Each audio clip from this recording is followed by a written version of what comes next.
주화 주쌤입니다. 오늘은 최근 여러 이슈가 얽히고 설킨 종목이죠. 휴젤의 기업 분석을 가지고 와봤는데요. 긍정적인 이슈와 함께 불확실성도 있는 종목인 만큼 공략이 꽤나 까다로운 종목이기도 합니다. 이런 종목은 어떻게 공략해야 하는지 주쌤과 함께 살펴보는 시간 가져보도록 하겠습니다. 영상 시작하기 전에 구독과 좋아요 한 번씩 꼭 부탁드리고요. 휴젤의 기업 분석 시작해보도록 하겠습니다.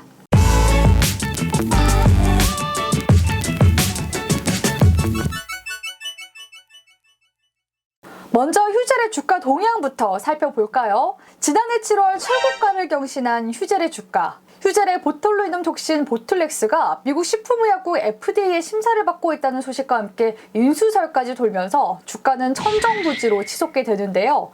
2020년 저점 대비에 170% 가까이 오른 탓이었을까요?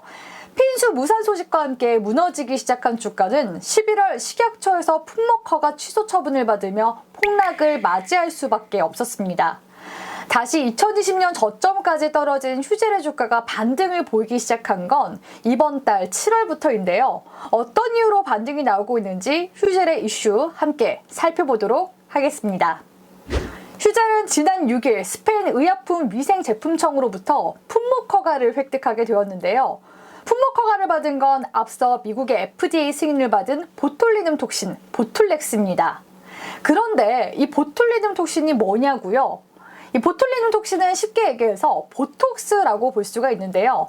과거에는 주름 개선 및 미용 측면에서 많이 활용이 되었다면 이제는 근육경직, 다한증, 방광기능장애, 만성 편두통 등 치료 목적으로 사용이 늘고 있습니다. 미국에서는 전체 시장의 60%가 치료 목적으로 이 보툴리눔 톡신이 사용되고 있기도 한데요. 국내에서는 주로 미용 목적으로 인식하는 경향이 높습니다. 휴젤은 이번 스페인 품목허가를 마지막으로 당초 목표로 했던 유럽 주요 11개국 품목허가 획득을 마무리하게 되었습니다. 앞서 유럽 주요국에서도 품목허가를 획득했음에도 불구하고 왜 이 스페인 품목허가 소식에 주가가 올랐는지 궁금하실 것 같은데요. 스페인은 영국, 프랑스, 독일, 이탈리아와 함께 유럽의 보툴리눔 톡신 시장의 70%를 차지하고 있는 빅5 국가 중 하나이기도 하고요. 연평균 13%대 성장률을 기록하며 잠재력이 큰 시장으로 평가받고 있습니다. 시장 규모는 2022년 약 500억 원에서 2025년 약 700억 원까지 확대될 것으로 전망되고 있죠. 스페인은 유럽 최대 톡신 시장인 영국과 마찬가지로 시술 연령층 확대와 더불어 남성 소비자층 유입이 가속화되면서 소비자층이 두터워지고 있는 곳이기도 하기 때문에 휴젤의 시장 점유가 기대된다고 볼 수 있겠습니다. 휴젤은 국내 보툴리눔 톡신 시장에서 점유율 1위를 기록한 이력이 있기도 하고요. 한국 최초로 중국과 유럽 런칭에 성공했기 때문에 시장에서 보다 빠르게 안착할 수 있을 것으로 기대해 볼 수 있죠. 휴젤은 오는 2023년까지 유럽 36개국 진출을 목표로 남은 유럽 국가들의 품목허가 획득 및 런칭을 위한 과정에도 만전을 다하겠다고 하는데요. 품목허가 이슈가 지속적으로 나올 가능성이 높은 만큼 이 휴젤의 주가 움직임 지속적으로 관측할 필요가 있겠죠. 휴젤의 이러한 품목허가 이슈와 함께 또 다른 이슈가 최근 떠오르고 있는데요. 지난 12일 블룸버그가 CBC그룹이 휴젤의 자진 상폐를 검토하고 있다면서 홍콩 증시 재상장 가능성을 보도한 것입니다. 이 같은 소식이 알려지게 되면서 휴젤의 주가는 급등세가 나오기도 했습니다. 그도 그럴 게 시장에서 자진 상폐의 경우 호재로 받아들여지기 때문이죠. 이 자진 상폐를 하려면 최대 주주가 지분을 95% 이상 확보해야 하는데요. 높은 가격의 주식을 보유한 주주들의 지분까지 사들여야 하기 때문에 일반적으로 시세 대비 높은 가격으로 공개 매수를 진행할 수밖에 없습니다. 이 같은 이유로 자진 상폐 이슈가 발생하면 해당 종목의 주가가 급등하게 되는 거죠. 휴젤은 다음날 바로 해명에 나서게 되는데요. 휴젤은 상장 폐지설에 대한 해명 공시를 내고 1개월 이내에 재공시를 하겠다는 말과 함께 공매도 과열 종목으로 지정이 되었습니다. 일각에서는 휴젤이 자진 상폐를 하는 과정에서 상당한 비용이 필요할 것이라는 목소리가 나오고 있는데요. 자진 상폐를 할 경우 일반 주주들의 주식을 사들여 하는데 휴젤의 최대 주주인 아프로디테 홀딩스가 보유한 지분은 43.24%이기 때문에 상장 폐지 기준에 맞추기 위해서는 50%에 달하는 지분을 공개 매수해야 합니다. 대략적으로만 따져봤을 때 필요한 비용은 7천억 원이 넘는데요. 향후 주가가 오른다면 1조 원 이상의 비용이 필요하게 되죠.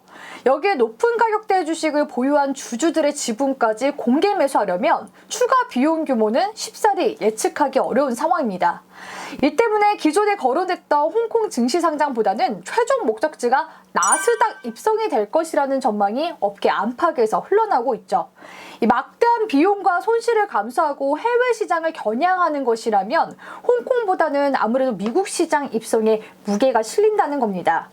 미국은 전 세계에서 보톨리눔 톡신 시술 건수가 가장 많은 국가 중 하나인데요. 지난 2019년 기준으로 약 130만 건의 보톨리눔 톡신 시술이 이루어지기도 했었는데 이는 전 세계 시술 건수에서 20% 이상가량을 차지합니다. 아직까지 휴젤이 미국에서 발생하는 매출은 없지만요. 나스닥에 상장하고 미국 시장 진출에 성공한다면 이러한 비용을 모두 상쇄시킬 수 있다는 거죠. 특히 국내 증시보다 자금 조달 측면에서 유리한 나스닥에 상장할 경우 보다 공격적인 R&D 투자 역시도 가능해집니다. 휴젤은 2018년 8월 자회사 휴젤 아메리카를 설립하고 미국 시장 공략에 나서고 있는데요. 추가 환자를 모집해 임상을 진행했고요. 지난해 3월 미국 식품의약국 FDA에 보틀렉스의 품목 허가를 신청한 상태입니다. 만약 휴젤이 나스닥 시장에 상장하면 국내보다 높은 가격의 시총을 기록하며 많은 투자금을 모을 수 있다는 장점이 있는데요. 하지만 현재 메디톡스의 국제무역위원회, ITC 제소권 등으로 불확실성이 함께 공존하고 있는 상황이기 때문에 혹 나스닥에 상장을 하더라도 주가가 유지될지는 미지수입니다. 그래서 휴젤의 주가를 보실 때 이 메디톡스와의 ITC 소송 현황도 체크를 하셔야 하는데요. 어떤 내용인지 살펴보도록 하겠습니다. 국내 최초로 보톨리눔 톡신 제품을 선보였던 메디톡스. 휴젤과 대웅제약 등의 경쟁사들의 등장으로 인해 위상이 많이 약해진 데다가 해외 진출에서도 경쟁이 심화되고 있어 경쟁사의 각종 소송전을 벌이고 있는데요. 메디톡스는 자세 균주 관련 지식재산권인 IP를 무기로 경쟁사들의 급성장에 제동을 걸겠다라는 그런 전략으로 보입니다. 이미 메디톡스와 대웅제약의 미국 내 공방은 종료가 됐지만요. 국내에서는 아직까지도 재판이 이어지고 있는 중이기도 하죠. 2020년 메디톡스는 막대한 소송 비용과 품목 허가 취소 사태로 371억 원의 적자를 내기도 했습니다. 하지만 지난해 매출 1,848억 원, 영업이익 344억 원을 내면서 흑자 전환에 성공하게 되는데요. 지난해에는 대웅제약과의 소송이 마무리 단계에 접어들고 로열티 수익까지 발생하게 되면서 부진해서 탈출할 수 있게 된 것이죠. 이 메디톡스가 국내 경쟁업체들과 연속적으로 법정 공방을 벌이고 있는 것은 실적 방어와 함께 해외 시장 선점을 위한 것으로 분석되는데요. 국내 소송뿐만 아니라 ITC 제소에 나서고 있는 것도 해외 시장에서 우위를 점하기 위한 전략이라는 관측입니다. 앞서 메디톡스는 2006년 가장 먼저 국내에서 보톨리눔 톡신 제품을 출시하면서 업계 1위 자리를 지켜왔었는데요. 2010년 휴젤, 2014년 대웅제약이 각각 보툴렉스와 나보타를 출시하게 되면서 보톡스 시장은 3파전 양상이 되게 되었습니다. 이 때문에 메디톡스는 2019년 1월 대웅제약이 자사균주와 제조 공정을 빼돌려 보툴리눔 톡신 제제를 개발 및 생산했다고 주장하면서 ITC에 제소를 하게 되었죠. 메디톡스의 실적은 소송전과 함께 다양한 악재가 겹치면서 하락세를 이어나가고 있는데요. 2020년에는 무허가 원액을 사용하고 서류를 조작한 것이 드러나면서 식약처로부터 3개 품목에 대한 품목 허가 취소를 당했고 결국 메디톡스는 371억 원의 적자를 내게 됐습니다. 이 기간 동안 메디톡스의 국내 보톡스 시장에서의 위상은 크게 악화되었는데요. 부동의 1위였던 메디톡스가 3위로 밀려나게 되고 1위 자리는 휴젤에게 넘어가게 되었습니다. 거기다 지난해에는 대웅제약이 최초로 생산량 기준 1위 자리에 오르는 등 업계의 판도가 요동치고 있죠. 메디톡스는 대웅제약과의 분쟁이 끝나자마자 또 다른 경쟁업체인 휴젤을 ITC에 제소하고 나선 건데요. 대웅제약과의 분쟁에서 휴젤이 실리를 챙겼다는 판단이 바탕이 됐을 것이라는 분석들이 있습니다. 앞서 얘기했듯이 휴젤은 양사의 분쟁 도중에 국내 보톡스 시장 1위에 오르기도 했고요. 해외 진출에도 속도를 내고 있죠. 발등에 불이 떨어진 메디톡스가 휴젤의 이 같은 해외 시장 확장에 대해서 또 한 번의 소송전으로 제동을 거는 것으로 볼 수 있는 그런 상황입니다. 메디톡스의 휴젤 제소 이유는 대웅제약 때와 유사한데요. 자사의 균주를 휴젤 측에서 빼내갔다는 주장입니다.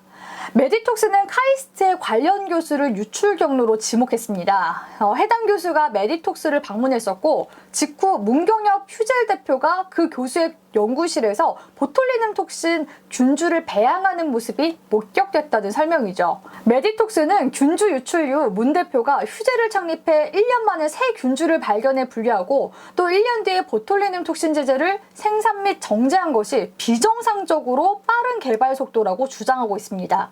휴젤 측은 단 1회 방문으로 몰래 균주를 유출한 것은 불가능하다면서 이 균주를 옮기려면 영하 70도 이하로 보관할 특수 용기가 있어야 하는데 물리적으로도 불가능하다면서 이 메디톡스의 주장이 허위라는 입장을 유지하고 있죠.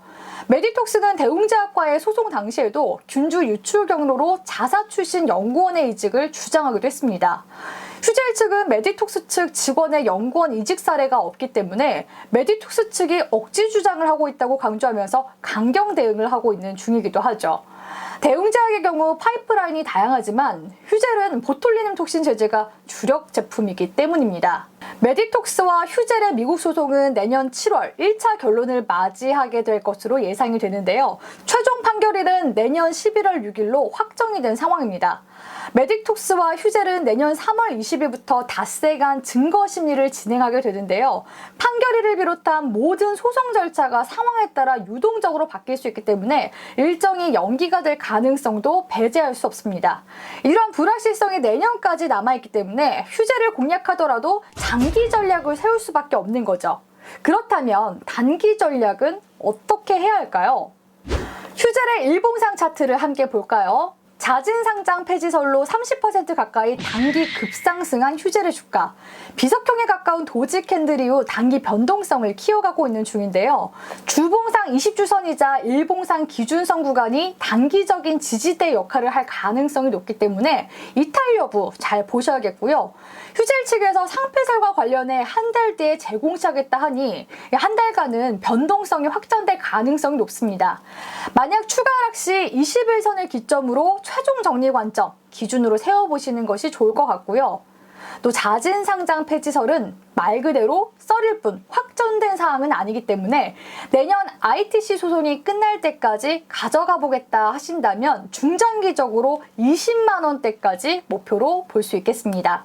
휴젤의 장중 대응이 필요하신 분들은 주쌤 채널에서 멤버십 장중 방송 진행하니까요. 천생연분 멤버십 통해서 도움 받으시면 되겠습니다. 끝으로 기술적 분석은 장 상황에 따라 달라질 수 있다는 점 참고 부탁드리도록 할게요. 오늘은 휴젤과 관련된 이슈부터 장 단기 전략까지 다 살펴봤는데요. 불확실성이 클 때일수록 기회가 될 수 있는 시점이기도 합니다.